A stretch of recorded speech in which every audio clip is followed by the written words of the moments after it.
Assalamualaikum warahmatullahi wabarakatuh. Kami dari kelompok 6 mata kuliah Hukum dan HAM di sini ingin menjelaskan tentang pengadilan campuran atau hybrid tribunal sebagai penyelesaian kejahatan internasional.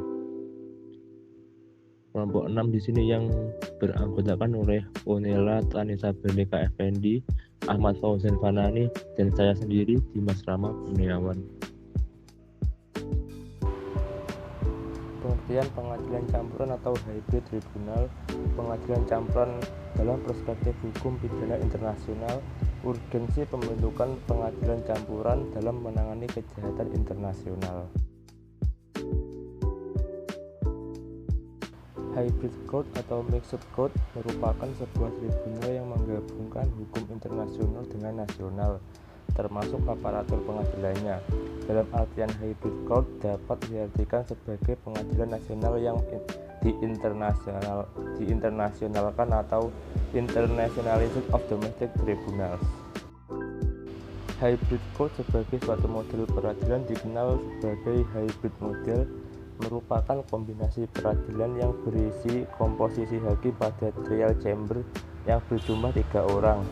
1 orang ditunjuk oleh pemerintah nasional dan 2 orang ditunjuk oleh sekretaris PBB.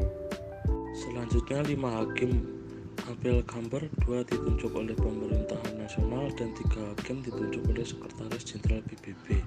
Sementara jaksa prosekutor ditunjuk oleh sekretaris jenderal PBB selama 3 tahun dan dapat dikembali dibantu oleh deputi prosekutor yang berasal dari pemerintah nasional serta staf internasional demi efisiensi dan efektivitas.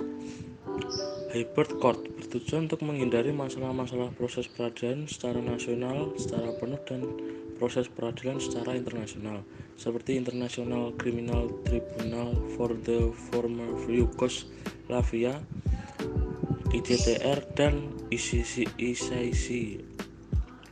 Pengadilan campuran hybrid tribunal merupakan pencampuran antara hukum nasional dan hukum internasional.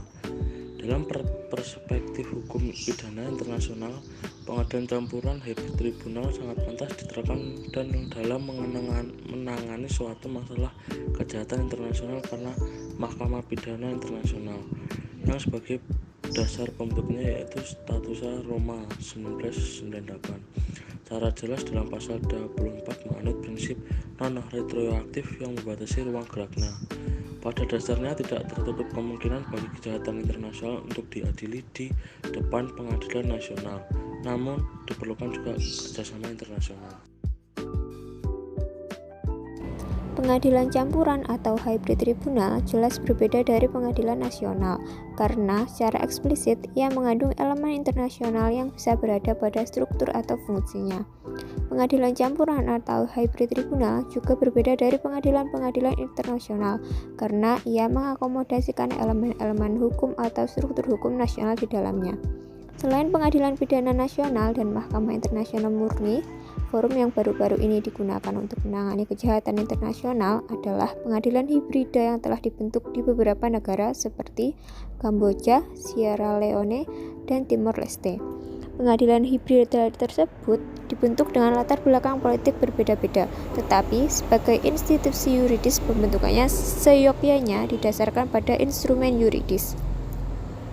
Ada beberapa yang melatar belakangi pembentukan pengadilan-pengadilan hibrida.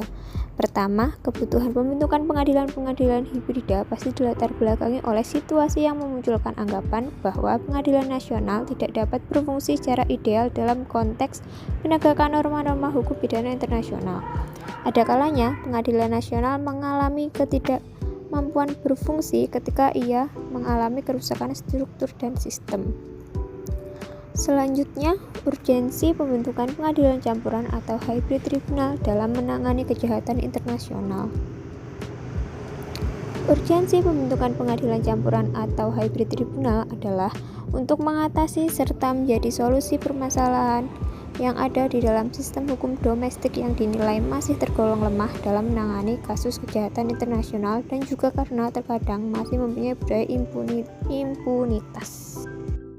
Nah, demikianlah presentasi dari kelompok kami, kelompok 6. Mohon maaf jika banyak kurangnya dan jika ada pertanyaan bisa diajukan di WA Group. Sekian, terima kasih. Wassalamualaikum warahmatullahi wabarakatuh.